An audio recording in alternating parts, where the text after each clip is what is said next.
C'est reparti pour Smart Bourse, votre double dose quotidienne de marché en direct sur Bismart. Chaque jour à la mi-journée, 12h30, 13h. Et en fin d'après-midi, la grande édition pendant 1 heure à partir de 17h. Rediffusée à 20h sur Bismart TV. Émission que vous retrouvez chaque jour en replay sur bismart.fr et en podcast sur l'ensemble de vos plateformes. Au sommaire de cette édition de la mi-journée, la séquence emploi américain avec de nouveaux chiffres attendus cet après-midi avant le chiffre de vendredi qui sera le rapport mensuel sur l'emploi aux États-Unis pour le mois de mars. Nous aurons donc cet après-midi l'enquête ADP qui va mesurer les créations d'emplois dans le secteur privé pour le mois dernier aux États-Unis avec encore un niveau de création attendu, en tout cas substantiel, puisque le consensus des économistes attend autour de 200 000 créations d'emplois dans le sillage d'indicateurs qui marquent peut-être un début de détente quand même des tensions observées jusqu'à présent sur le marché du travail. Hier, nous avons eu la publication des JOLTS, qui est un indicateur forcément imparfait, mais qui mesure les ouvertures de postes aux États-Unis sur le mois de février. Pour la première fois depuis près de 2 ans, on a vu ce nombre d'ouvertures de postes passer sous la barre des 10 millions. Le marché prend acte peut-être de l'idée d'un début de ralentissement progressif, modéré du marché du travail américain, à confirmer donc avec les chiffres à suivre cet après-midi. Sur le plan macro, l'autre phénomène qui marque les esprits, c'est également cet écart grandissant entre la dynamique d'activité qu'on peut observer dans les services et la faiblesse de l'activité qu'on peut retrouver dans les enquêtes manufacturières. On l'a vu encore avec les différentes enquêtes publiées ces derniers jours, que ce soit les ISM américains, on aura l'ISM Service d'ailleurs cet après-midi, ou encore les PMI, la deuxième lecture des PMI européens. Écart grandissant donc entre les services et le manufacturier. Et puis on notera malgré tout, malgré la faiblesse des enquêtes manufacturières, un niveau de commande à l'industrie en Allemagne qui est plutôt de bonne tenue depuis quelques mois maintenant, avec même une progression de 4,8%, bien au-delà de ce que les économistes attendaient pour les commandes à l'industrie en Allemagne sur un mois. Voilà pour la situation macro du moment. Nous en parlerons dans un instant avec Samy Char, avec nous par téléphone, chef économiste de Lombardier IM. Et puis chaque mois, c'est l'occasion de retrouver Romain Daubry, membre de la cellule info d'experts de Bourse Direct, pour un contrôle technique des marchés à l'issue du mois de mars, à l'issue du premier trimestre. Quels sont les enjeux techniques de marché pour ce début de deuxième trimestre et pour ce mois d'avril? Nous en parlons donc avec Romain qui sera avec nous en plateau pendant cette demi-heure.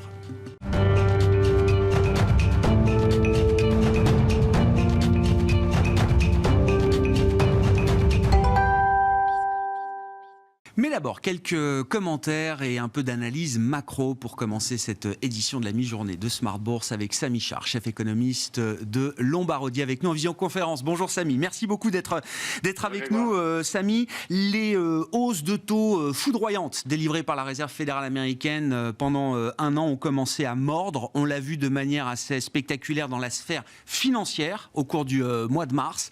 On attend de voir désormais des impacts peut-être un peu plus significatifs dans la sphère économique. Samy, à ce sujet, les différents chiffres d'emploi en provenance du marché du travail américain qu'on a eu hier, qu'on aura cet après-midi et encore ce vendredi seront forcément des indicateurs intéressants, j'imagine.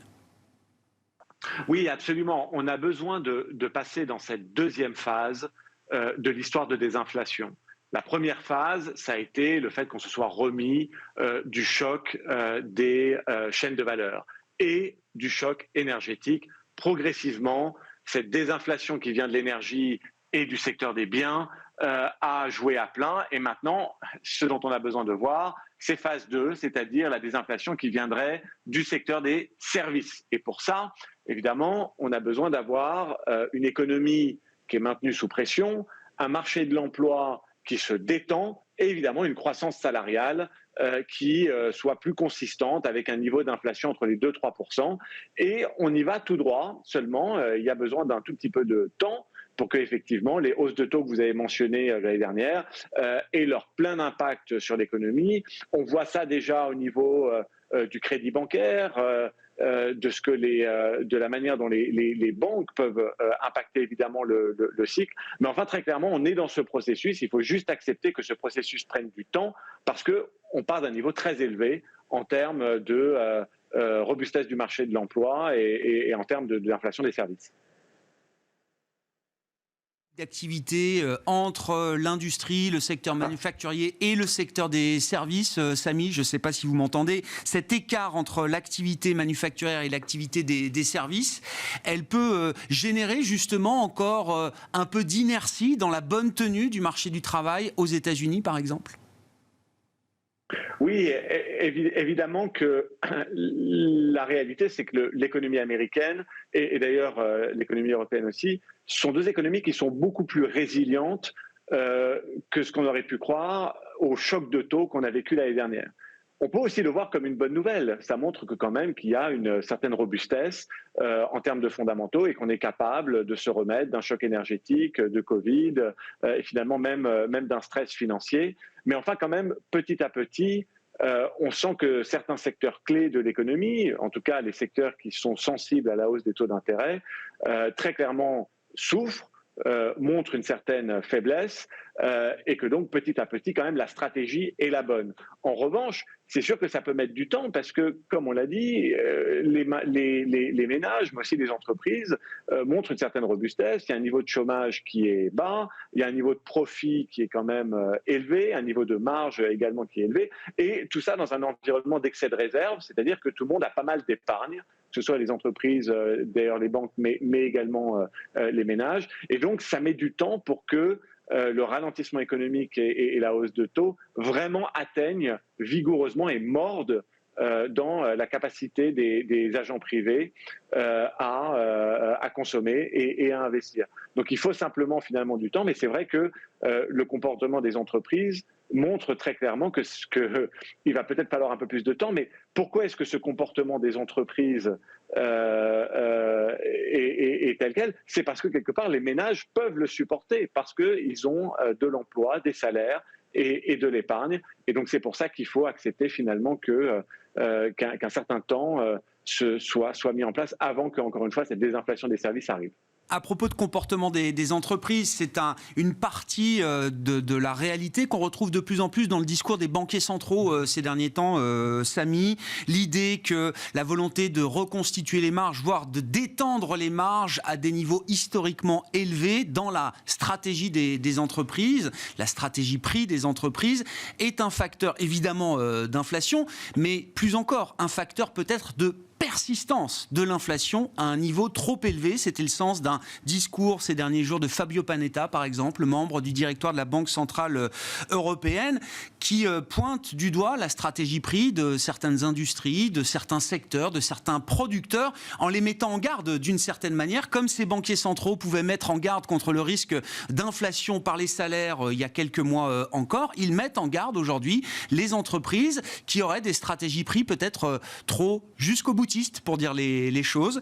Est-ce que c'est normal à ce stade que ce discours apparaisse à la tête des banques centrales, Samy? Est-ce que c'est un discours du moment? Est-ce que c'est un discours qui est déjà un peu décalé par rapport à une réalité qui nous rattrapera peut-être dans quelques mois?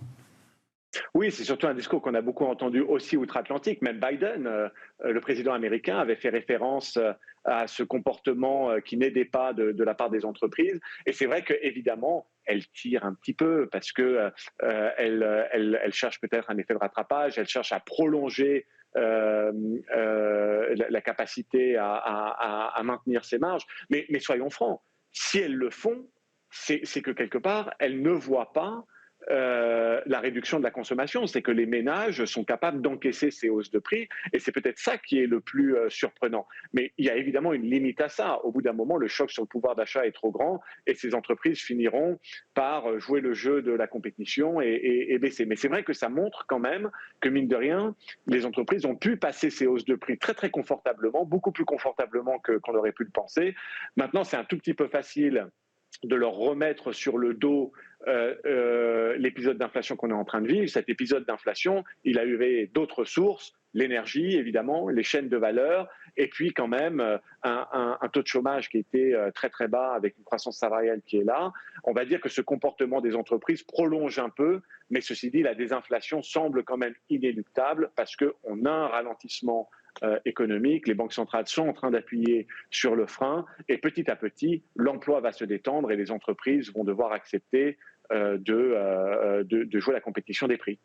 Les prochains meetings de Banque centrale pour la BCE et la Fed sont dans un mois maintenant, Samy. Alors, à la fois, c'est demain et en même temps, ça peut paraître une éternité sur le plan des marchés. Que peut-il se passer d'ici là? Qu'est-ce qui motivera les prochaines décisions de la Fed et de la BCE dans 4 semaines, Samy? Je note que dans le cercle des banques centrales secondaires, on a d'un côté la Banque d'Australie qui a décidé de se mettre en pause.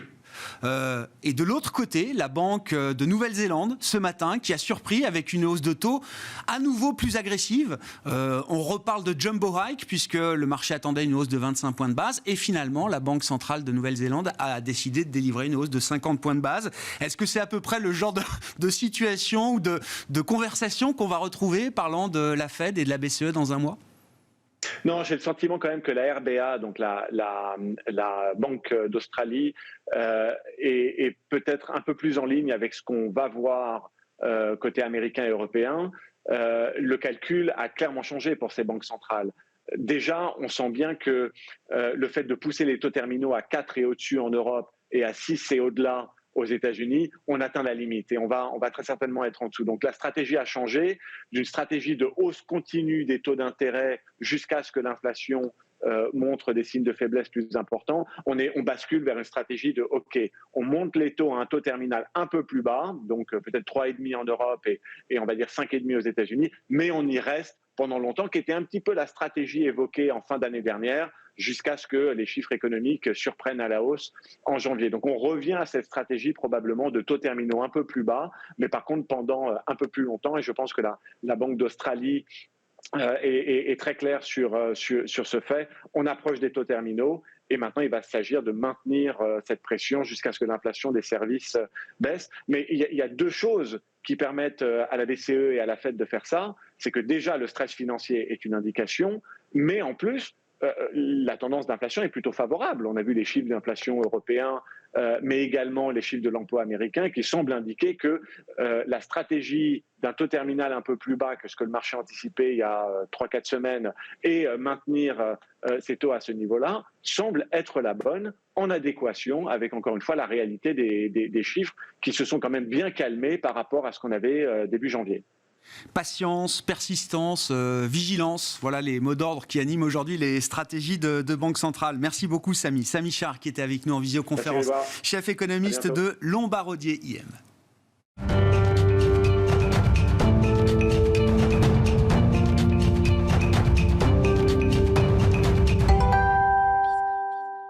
Que dire des marchés et des enjeux techniques de marché dans ce contexte macroéconomique qu'on vient de décrire? Parlons-en justement avec Romain Dobré à mes côtés en plateau. Bonjour Romain. Bonjour Grégoire. Membre de la cellule info d'experts de Bourse Direct, nous faisons avec vous chaque mois un petit contrôle technique de marché à l'issue du mois de mars, à l'issue du premier trimestre.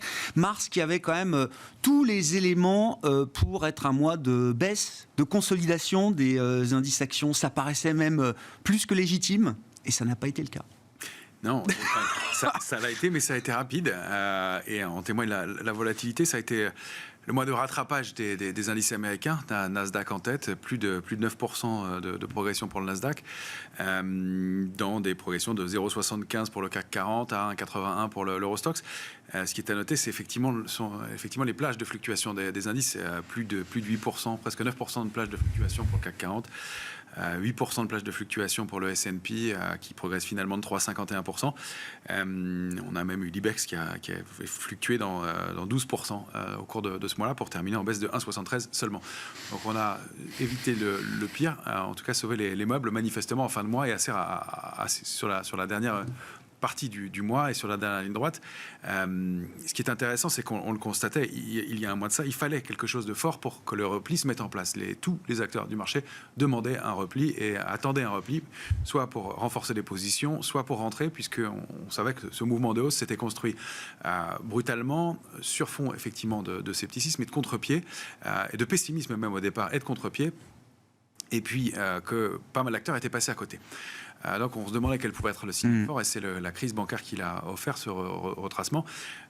Contrôle technique, oui, puisque le marché est resté extrêmement technique, est allé parfaitement chercher les cibles de retracement et les niveaux idéaux de retracement avant de rebondir de façon assez forte. Donc pour l'instant, ça reste effectivement technique. constate que eh bien, le scepticisme qui a perduré au cours de cette période-là a permis au marché de rebondir, que là où on avait un tout petit peu plus de complaisance et un peu moins d'intérêt et on manquait de driver, on y est retourné. Reste que maintenant, tous les indices arrivent à la croisée des chemins et contre des niveaux de résistance charnières, pour lesquels, s'ils sont débordés, on réactive les tendances vraiment. Et là, on sait que les carnets d'ordre vont se réouvrir. On va avoir de l'intérêt qu'on a constaté depuis quelques séances. C'est ça aussi le bilan très récent. Quant au volume, il a été en hausse sur tous les indices. Nasdaq, effectivement, en tête, mais que ce soit le S&P, que ce soit le CAC 40, l'Eurostoxx, les indices, les volumes sur le mois de mars ont été supérieurs. Alors, liés à la volatilité, certes, mais pour des indices qui terminent en hausse, c'est un signe de soutien. Mais on l'a connu aussi du côté des marchés dérivés, notamment depuis la séquence du 28-29 mars, où on a réaccéléré à la hausse pour prendre entre 4 et 5% selon les indices de hausse, et avec de l'intérêt qui est arrivé sur les marchés dérivés réguliers. On n'a pas connu de séquence de hausse avec 5 jours de hausse et 5 jours de hausse de l'intérêt sur les marchés dérivés depuis des semaines, voire des mois.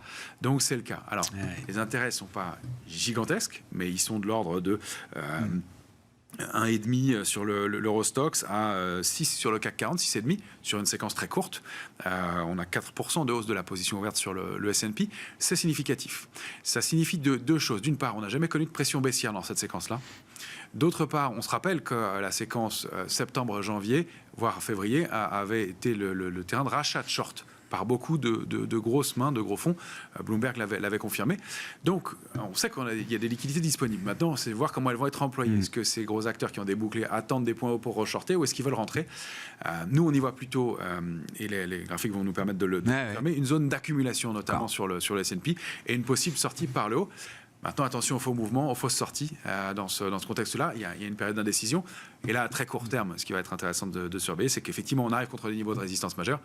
On va avoir un week-end assez long. Et en plus des chiffres mensuels de l'emploi aux États-Unis qui vont être publiés au cours de ce week-end-là.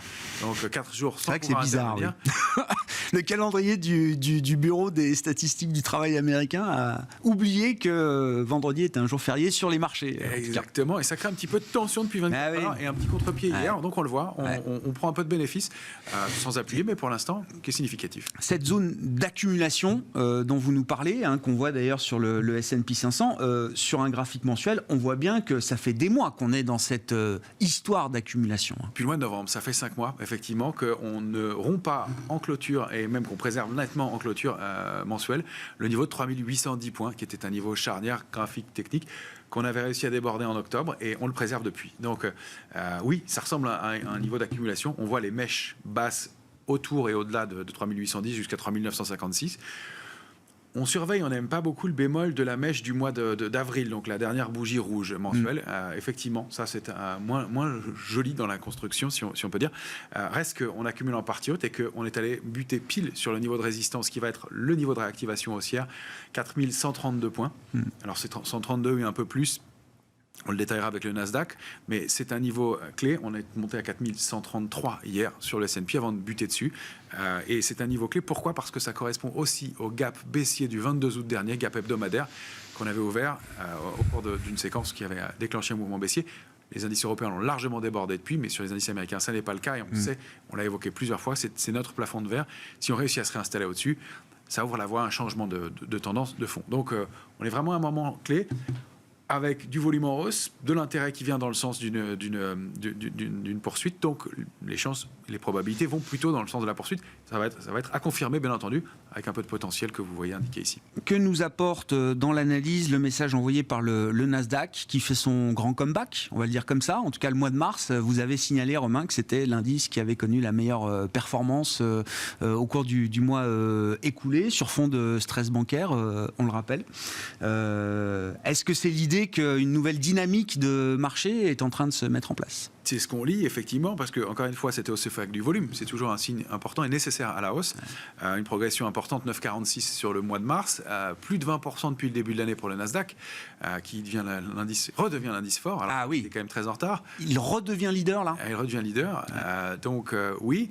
Alors, des histoires. Et puis, un contre-pied aussi, puisqu'il y avait un gros consensus value qui a été pris manifestement à contre-pied. Et c'est à nouveau qui dit value dit banque, hein, en grande partie, enfin en partie en tout cas. Et donc effectivement, le call value, la stratégie value a été largement amochée, on va dire, au cours du mois de mars. En effet, c'était d'ailleurs mon call, hein, donc je le reconnais volontiers. Ceci, ça ne nous a pas empêché de lire les graphiques et d'en profiter aussi.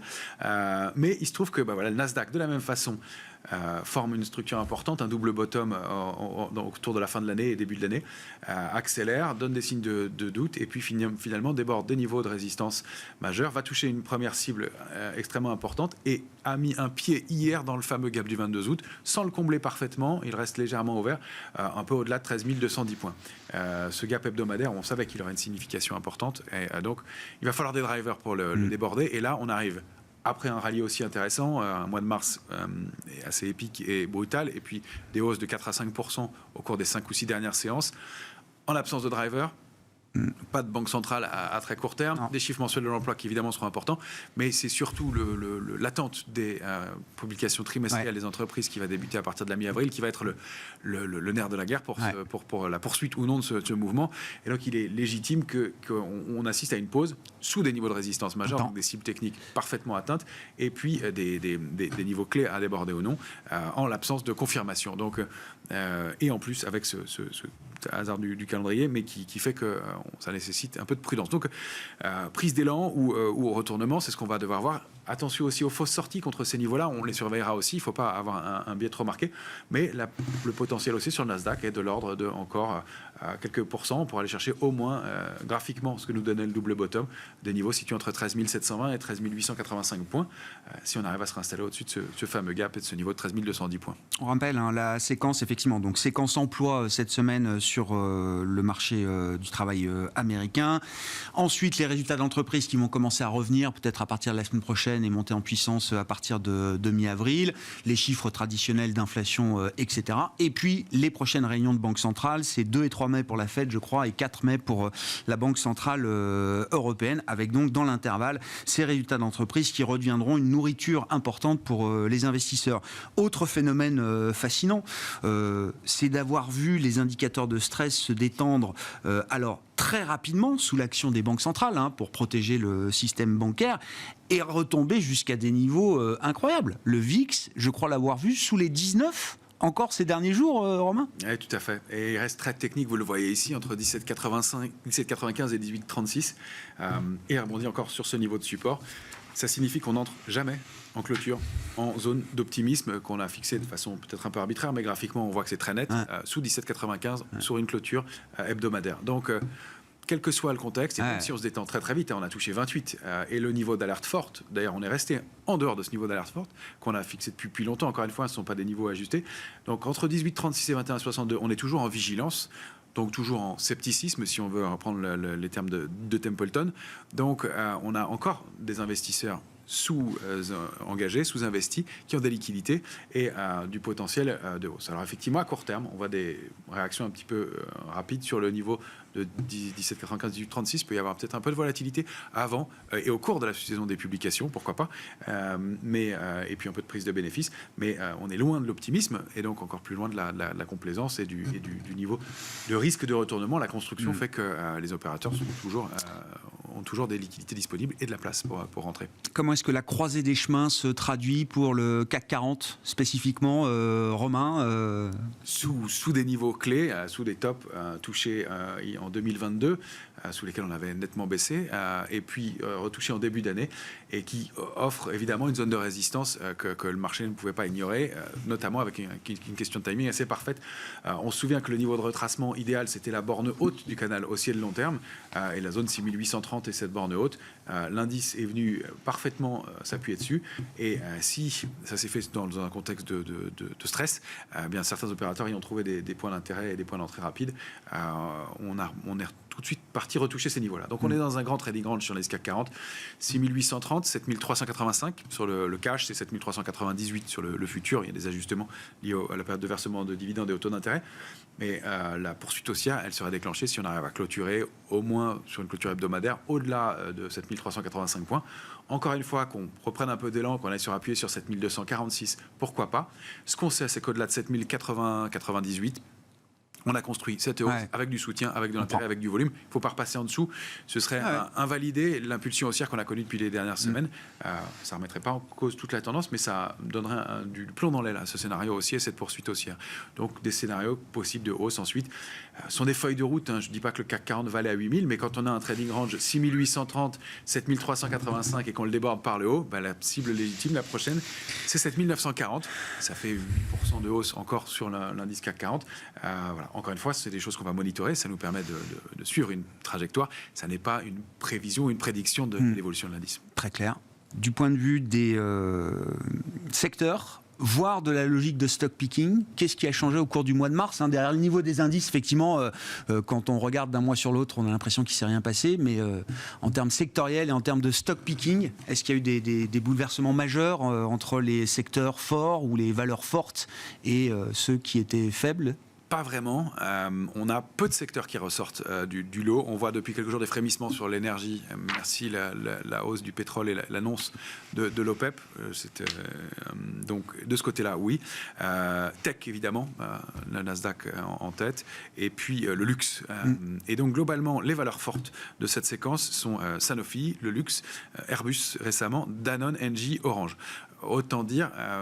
pas ce qu'on appelle ce qu'on pourrait appeler des valeurs un peu boring, globalement, défensives, et une séquence assez prudente, mais avec des recoveries aussi, parmi elles, Danone notamment, à surveiller, Sanofi qui sous-performait aussi. Donc, moi, j'y vois aussi un foyer d'intérêt encore possible. Il y a des valeurs qui ont sous-performé aussi dans cette séquence-là, avec Essilor, Téléperformance, Eurofins. Ce sont des dossiers à surveiller individuellement, mais qui sont assez